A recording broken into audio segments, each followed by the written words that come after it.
So you look at the South Sudan situation and being denied access to humanitarian things, to see the conflict that's going on, to see a government that's ignoring its people leads to conflict. And we're seeing that situation deteriorate.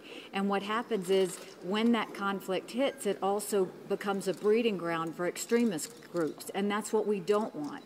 We have partnered with the AU, and we've certainly partnered with our African friends in terms of defeating terrorism and going against Boko Haram and trying to really do some things to make a difference. What we don't want to see is further breathing grounds for that to happen.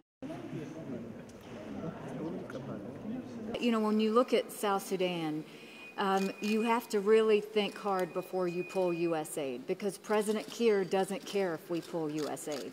He doesn't care if his people suffer. And that's the concern we have, is we don't know that that will make a difference by pulling U.S. aid or not. That's a conversation we will have, and we will try and see exactly what will move President Kiir so that he does take the moral high ground and start to really look at creating a safe position for his people. Thank you.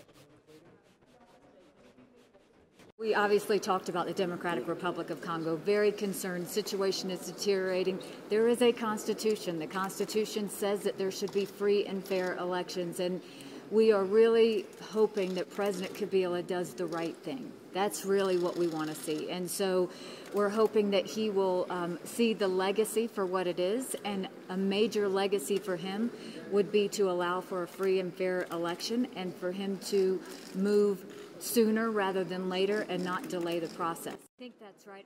Our biggest interest is obviously the people of Kenya. But more than anything is we don't want to see violence. We don't want to see any sort of breakout of violence as we go through this. We're hoping for a peaceful election that's fair, that the people feel heard. Thank you very much. Thank you. So good to see you. Take care. All right.